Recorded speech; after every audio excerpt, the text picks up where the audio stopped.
All right, folks. Hopefully you're back with me, and I am doing the point of view here, second floor.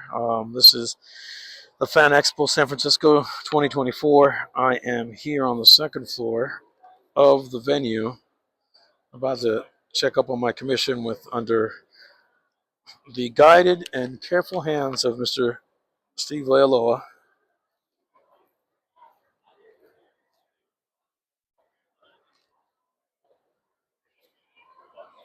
All right. Oh, it's a little tilt. That's me picking up my portfolio, which I brought with me.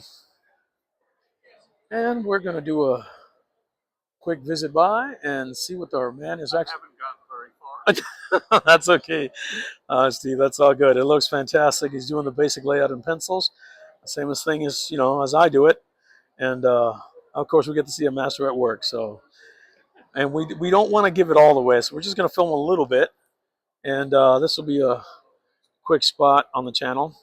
I hope you're all enjoying your time here walking with me and doing these point of view videos. There's a lot of people here, and I'm getting tired and dehydrated, so I got to get some water. Steve, we'll catch you up later on when you start inking. Bye. Thank you. All right. Let's see. I can. And over here we have Mr. Sam De La Rosa. He is a master inker who has been in the business of doing what he does for, I don't know, the last 35 years, is it, sir? I started in 75, so I think it's a little longer. Almost 50 next year. Wow. Okay, he's not dating himself. He doesn't look a day past 50 or 45 as far as I'm concerned, but that's just me. Just so you know, we're filming. Is that okay with you, sir? Absolutely. Oh, you're awesome. And we're going to have to make a little purchase here because at the end of the day, I just can't leave here without a De La Rosa signature. Okay, so for everyone watching this, let me take the camera away real quick. These are all of his great works, and they're all great. But what Mr. De La Rosa doesn't realize is that this doesn't interest me. I don't want to tell you why. This does, because he does, in my opinion, and it's just mine. Doesn't have to be yours or anybody else's. One of the greatest remarks, just hands down in the business. Price of 95. I wonder where the remark phase started. I wonder. I think you maybe. It would be you. And he did it fantastically well. Priced at I think for everybody. There's a price here for everybody. You know, I started it. Talk to me. In the late 80s, occasionally I would do a little drawing on the cover because it's You can hold it, yeah. less boring Yeah. than on a white piece of paper. Exactly. So, but I really started doing it in quantity when the hologram books came out. Yes. 1992. Uh-huh. So there was a red one, a green one, a black one, and a blue one.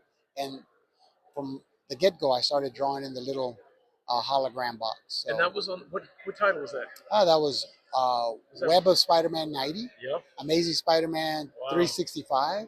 Spectacular Spider-Man 189. Wow. And Spider-Man 26. They're Oh, the goodness. 30th anniversary editions for Spider-Man, and they were all hologram books. Trying to get this armature to work right. Yeah. All right. Bear with me. Mine work. Yeah. Mine work. All right, folks. You just saw it here live and in living color. Mr. De La Rosa has been lying to all of you. He's actually a comedian on his time off when he's not drawing comics and inking them. So, yes. And then I wanted to ask you, so for the folks at home, what was your very first, I wouldn't say commission. That's not what I mean. I meant to say first professional work. Well, okay, professional. I've been a professional artist since the 70s, but not only for comics. So I was an illustrator where I would draw for magazines, local newspapers, national magazines like Official UFO Magazine in the 70s.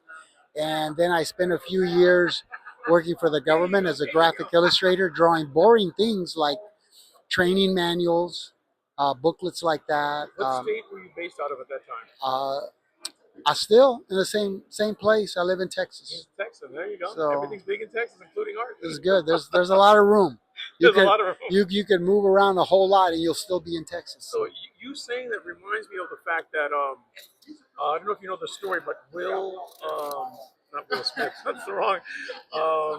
Gosh, I just lost the master who did the Spirit. Eisner. I met him. I met him. I got to then talk you to him. know you have that in common with him. Got to hang out with him. He's a genius. Did you know he did the I think it was in the 50s or the 60s. He did the booklets for the army or something like that. Yes, I have a few of those. You know what I'm talking about. And he continued that into the 70s and maybe even 80s before Murphy Anderson took it over. Wow. Yeah. Wow. I didn't even know that he had taken And it you know, over. he had Mike Plug working for him. Wow. Because he has a similar style. And so remind me again, those booklets were done for the armed forces, and it denoted like how to use a rifle. They were maintenance manuals. Oh, wow. So, Did you hear that, folks? on all kinds of things. I haven't seen one since like the early 80s, but that's what they were. I had excellent artwork. Do you think they're still being done now? Those maintenance manuals for the I armed don't forces? know. Just thought I'd I ask. don't know. They've probably gone to, Computers. online, not wasting time and money on paper. Yeah. I think after that time for him and for you, if they did do them in the 90s, it would probably be printed out and done computer modeling. They would probably do like, just some basic modeling. They wouldn't have used an artist to actually draw it. I'm hoping that technology caught up and they were using it instead of doing things the same old way. Unlike me, I still do things the same old way. Piece of paper, pencil, pen. I love it. I draw myself, and I've done some computer coloring. I talked to Steve over there. I've known him for a minute. I would actually color on a computer. Yeah. Get a crayon and put Sam's computer in color. That's my extent of computer coloring. There you go. I love that. So I particularly love the fact that you still do everything old school. Again, not to downsize the people that do use computers, but I think there's too much of it. It looks beautiful, but it looks too perfect. I like to tell people, I just draw cartoons. Yeah. They're cartoons. They're not Mona Lisas. No, they're not. So but they're beautiful for what they are. I enjoy it. Yeah, same here. So anyways, folks, let me do a quick scan of his, let me borrow that right quick. Let's go over here and just take a look at the goods. And hopefully the sound has been good for... Wait, right there, look at this, the Deadpool, the Rosa. And it's a new character, the daughter of Deadpool. Oh, that's right. Okay, there we go. Marvel got me to do that. And I'm really proud of... what is this the current run, right? But it's just an alternate cover? Yeah, it's still 2 years old. Let me tilt this down. Maybe 3, 4 years old. Oh, okay. I haven't kept up with a lot of the Marvel stuff, to be honest, or DC. I haven't kept up with a lot of stuff. Because they don't send us free stuff anymore. No, they don't. They used to, I'm sure, but not anymore. The freebie system is gone. Plus, also, a lot of the story writing is not, it's not what it used to be. Not in the days like when you and, Mr. Golden over here worked on them. They're still talented. Yeah. No, it's a matter of flavor and taste. There's a comic out there for everybody, and I'm all for it. Okay, folks, this is my favorite right here. Very likely we'll part with that. And then let's see. Ooh, you gotta show them this. Let me This see. is one of my latest Venom covers that I drew. Wow. So when Marvel reissued the title, Venom Revisited #1, they called it Volume 2. They reached out to me, and they had me do a new cover